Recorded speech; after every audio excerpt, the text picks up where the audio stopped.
Nous plongeons aujourd'hui dans l'univers de l'art déco, un mouvement qui continue de séduire collectionneurs et amateurs à travers le monde. Ce mouvement fête cette année ses 100 ans avec la date importante de l'exposition internationale des arts décoratifs et industriels modernes de 1925. Pour parler de son marché, j'ai le plaisir d'accueillir deux invités. Elie Massaoutis, vous êtes commissaire-priseur et responsable du design pour la France chez Philips, la maison de vente aux enchères. Merci beaucoup d'être avec nous. Merci de me recevoir. Et Patrick Fourtin, vous êtes fondateur de la galerie éponyme et expert reconnu en art déco. Merci d'être avec nous. Merci à vous. Et je me tourne tout de suite vers vous. Est-ce que vous pouvez nous donner une définition esthétique du mouvement? Je pense que le grand public peut un peu confondre parfois avec art nouveau. Quels seraient vraiment les... Justement, tout ça, c'est toujours un peu caricatural, la Oui. description, mais je pense que c'est un peu une réaction pour laisser derrière soi l'art nouveau, le 19e siècle, et après, il y a eu une effervescence artistique dans beaucoup de mouvements, que Mhm. ce soit la peinture, et on a, je dirais, l'art déco, c'est un peu une étiquette sur une période, Oui. et qui balaye un peu large, mais sur le mouvement des meubles, alors c'est assez... de façon caricaturale, on dit toujours la même chose, les beaux matériaux, les lignes droites, tout ça, sachant qu'il y a des gens qui sont un petit peu des ovnis par rapport à tout ça, mais c'est vrai qu'au début, c'était une niche. Mhm. On a eu affaire à des gens qui ont été un petit peu avant-garde et qui ont contacté des artistes, qui leur ont passé des commandes, et ces gens avaient souvent des moyens. Donc pour le grand art déco, enfin pour les non reconnus, on leur a fait confiance. Il y a eu des influences avec les arts africains, les arts chinois, le voyage, le public, le théâtre, Joséphine Baker, et tout ça a été un petit peu entremêlé. Et Et on parle surtout de mobilier, du coup. on parle Dans de la mobilier, mais production art l'art déco. déco, c'est vraiment c'est une étiquette sur une période. Moi, je parle de l'art déco parce que je suis confronté en tant que galeriste, mais il y a eu, c'est un mouvement planétaire, hein. C'était à New York, c'était partout en Europe. D'ailleurs, l'exposition de 1925, de mémoire, regroupait 21 pays, Mhm. 21 pavillons. Donc, c'était pas une exposition comme celle qui va être aux arts décoratifs, qui va être formidable, dans un lieu. Là, il y avait plusieurs pavillons, de la taille du petit palais, entre le Grand Palais et les Invalides. Donc, c'était vraiment quelque chose de Oui. prestigieux. Et tous les pays ont cherché à éblouir les autres Mhm. pays par les meilleurs faiseurs, les meilleurs artisans et tout ça. Et Elie, est-ce que c'est important pour le marché de fêter un anniversaire comme ça? Est-ce que on se saisit de ces anniversaires, les 100 ans de l'art déco, Oui, ou vous faites de toute façon des ventes tous les ans et... alors les ventes sont biannuelles en général pour les ventes de divers amateurs. Mhm. Après, évidemment, un centenaire comme celui-ci, les maisons de vente aux enchères vont essayer de faire un focus sur l'art déco. Ça, c'est évidemment, on va tous essayer de présenter des pièces phares et des pièces importantes de ce mouvement. Et cette année, du coup, est-ce que donc il y a une prochaine vente qui est prévue? Qu'est-ce que... Alors, notre prochaine vente à Londres, Oui. chez Philips, aura lieu donc le 4 novembre prochain, la vente de design. On est encore en train on n'a pas encore clôturé la vente, donc on cherche encore des trésors à y mettre. Et là, c'est l'art déco, ça s'adresse à qui? Est-ce que c'est une catégorie de collectionneurs qui est déjà très avertie, ou alors vous devez faire beaucoup de pédagogie? À qui est-ce que vous vous adressez? Non, en général, les collectionneurs d'art déco sont soit des connaisseurs, soit des décorateurs ou évidemment des marchands.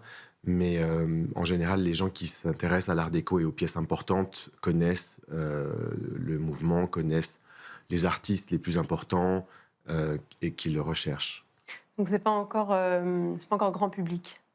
Si, c'est grand public parce que ça fait quand même bientôt 50 ans que l'art déco est à la mode. Depuis 1972, avec la collection de Jacques Doucet qui passait en vente, le mouvement et l'intérêt pour l'art déco a toujours été grandissant. Oui.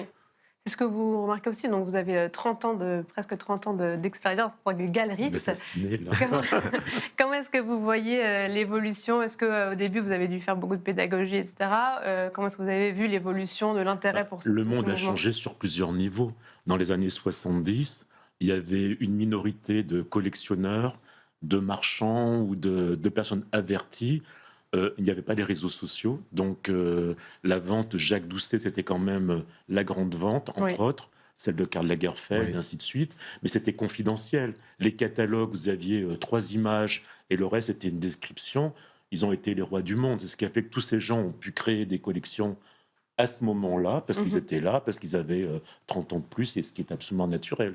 Et ce qu'on oublie de dire aussi, c'est que à ce moment-là, alors je ne sais plus si c'est en 75-76, il y a déjà eu une exposition aux arts décoratifs pour célébrer Le cinquantenaire. le Ah cinquantenaire oui. de l'exposition de 1925. Donc tout ça, ça a commencé à fonctionner ensemble. Après, le marché a évolué.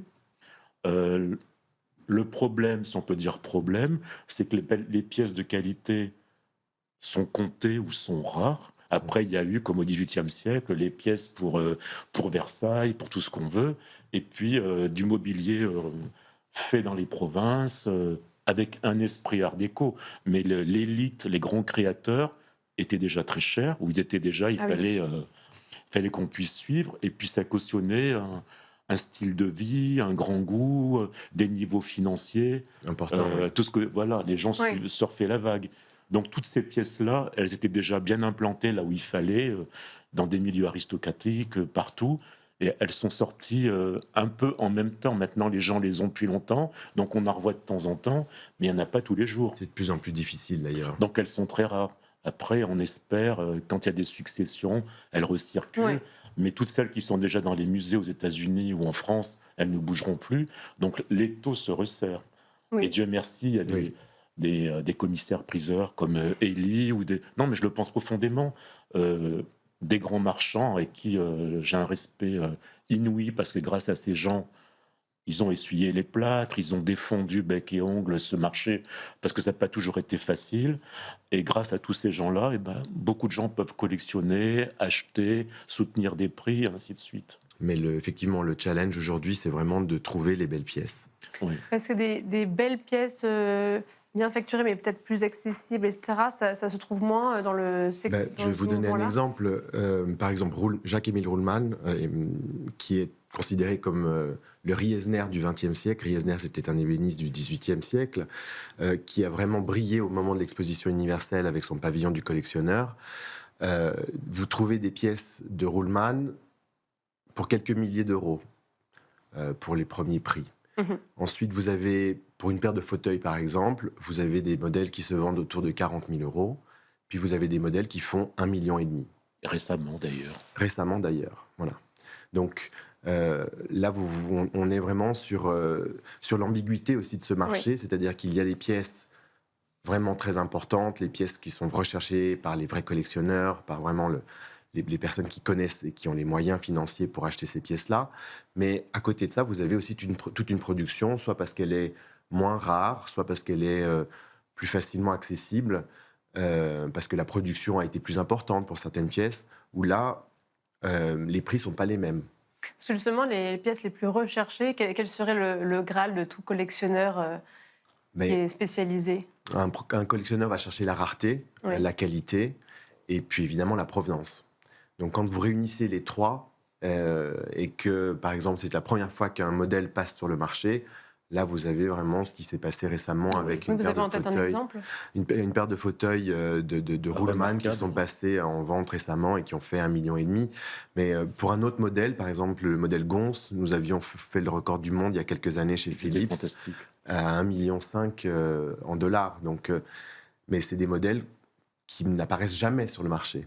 Après, si je peux me permettre, Oui. des gens comme Ruhlmann qui sont merveilleux, à différence d'un Pierre Legrain ou d'autres artistes qui faisaient une pièce de temps en temps, Ruhlmann était ce qu'on appelait un ensemblier. C'est-à-dire qu'il Oui. pouvait réaliser votre maison, votre hôtel particulier, Des du tapis, de la écosystèmes, poignée oui. de porte, de la boiserie. Oui. Et il y avait des meubles meublants et il y avait des pièces d'apparat.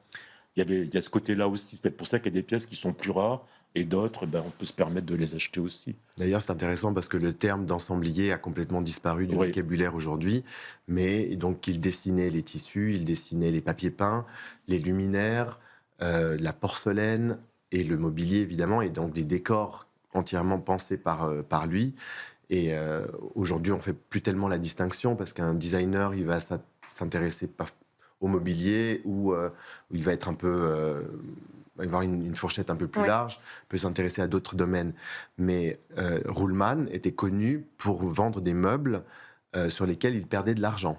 Oui. D'accord. Donc Mais il gagnait de l'argent avec toute son entreprise de décoration, mais les meubles les plus importants, il y avait tellement d'heures de travail dessus, c'était vraiment la Rolls-Royce La qualité. de la qualité pour les mobiliers. Donc ces meubles-là nécessitaient un savoir-faire et Ouais, un c'est ça. nombre d'heures. Parce que, est-ce Très que la important. signature a tant d'importance que ça? Parce que j'entends beaucoup dire que l'art déco, c'est surtout la qualité des matériaux. Est-ce que de cette période-là, la signature est importante? Et pour les prochains collectionneurs qui souhaitent se tourner vers des pièces, est-ce que c'est important ou c'est en priorité vraiment le savoir-faire? Ben, c'est-à-dire que l'un va avec l'autre la plupart Oui. du temps. On ne peut pas C'est-à-dire que trouver on peut trouver des jolies une belle pièces, pièce. on peut trouver des belles pièces d'art déco, bien sûr, mais sans nom derrière, sans signature, l'intérêt sera moindre.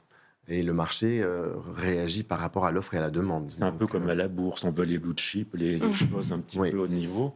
Mais pour en revenir à Ruhlmann, il y a des pièces, j'ai lu ça dans des articles, on disait que certaines commodes ou certains meubles coûtaient tellement cher en temps, en travail et en prix de revient, que c'était l'équivalent du prix d'une Hispano-Suiza. Donc tu disais Rolls-Royce, on n'était pas loin. Pour vous dire que c'était quand même, Et je crois que malheureusement, pas pour tout le monde. C'était, il me semble que certains collectionneurs vendaient des hectares entiers Ouais. pour se payer des meubles de Ruhlmann. Ah oui, d'accord. Oui, oui. Donc, Il nous reste 30 secondes. Est-ce que vous auriez un petit tips à donner à de jeunes collectionneurs pour vraiment avoir l'œil pour concevoir, voir bien un objet d'art déco? alors, moi je dirais qu'il y a un équilibre. Oui. Il y a un équilibre et la qualité se voit quand vous ouvrez les portes, vous regardez la fabrication, comment les plaquages sont traités, comment les serrures les matériaux utilisés, etc. Et un conseil, c'est acheter d'abord ce que vous aimez. Mhm. Ça, c'est la bonne réponse. Moi, ce qui me touche, ce qui est important, c'est qu'il y a des expositions comme celle des arts décoratifs et d'autres, et j'espère que une nouvelle clientèle va venir. Je parle clientèle égoïstement, mais ouvrir le regard à des gens de 20 ans, de 30 ans, voir ce qui se passait un petit peu avant, c'est important. Merci beaucoup à tous les deux. Elie Massaoutis, je rappelle que vous êtes commissaire-priseur et responsable du design pour la France chez Philips, et Patrick Fourtin, fondateur de la galerie éponyme, expert reconnu en art Merci. déco. Merci à tous les deux et merci à vous toutes et tous de nous avoir suivis. C'était Arrêt Marché.